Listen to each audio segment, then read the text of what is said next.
እንግዲህ ሳይውል ሳያድር የፈራውት አልቀረም። ከያቅጣጫው ጥሪ እየተደረገ ነው። አሉ የተባሉ ሰባኪያን ናቸው ነገር ያደረጉ ያሉት። ወላጆች ልጆቻችሁን ጠብቁ ከቻላችሁ።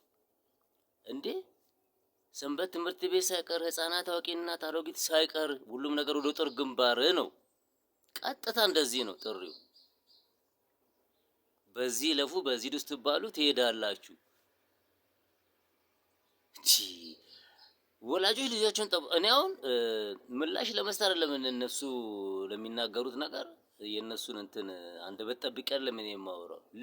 ወላጆች ልጆቻችሁን ጠብቁ። ኦርቶዶክስ የዚህ አይነት ጥሪ አታደርግም።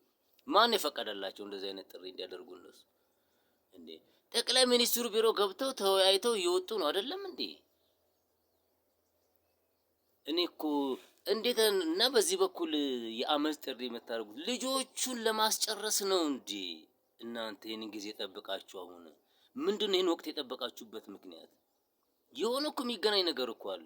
የሆነማ ነገር ከጀርባችሁ አለ። በጤናችሁ አይደለም እንደዚህ የምትሆኑት እንዴ? ታገስን እስከዛሬ ምናምን ትላለህ እንዴ? እየቆጠራችሁ ነው። እየቆጠራችሁ ነበር እስከዚህ ቀን ድረስ ቢሆን ነው ህዝቡ ሊነሳልን የሚችል ብላችሁ እየቆጠራችሁ ነበር። ምክንያቱም መሰጡት ምክንያት የሀገሪቱ ተጨባጭ ሁኔታ ጥሩ ስላልነበረ ያላችሁ። አሁንም የሀገሪቱ ተጨባጭ ሁኔታ ጥሩ አይደለም። እንደባለፈው ነው፣ እንደታገሳችሁት ጊዜ ነው አሁንም። ስለዚህ መታገስ ነው ከቻላችሁ። ካልቻላችሁም ሌላ ዘዴ የለም ወይ? እኔ አሁን አርሲ እንሂድ ብትለኝ ሄዳለሁ፣ ብታምንም ባታምንም።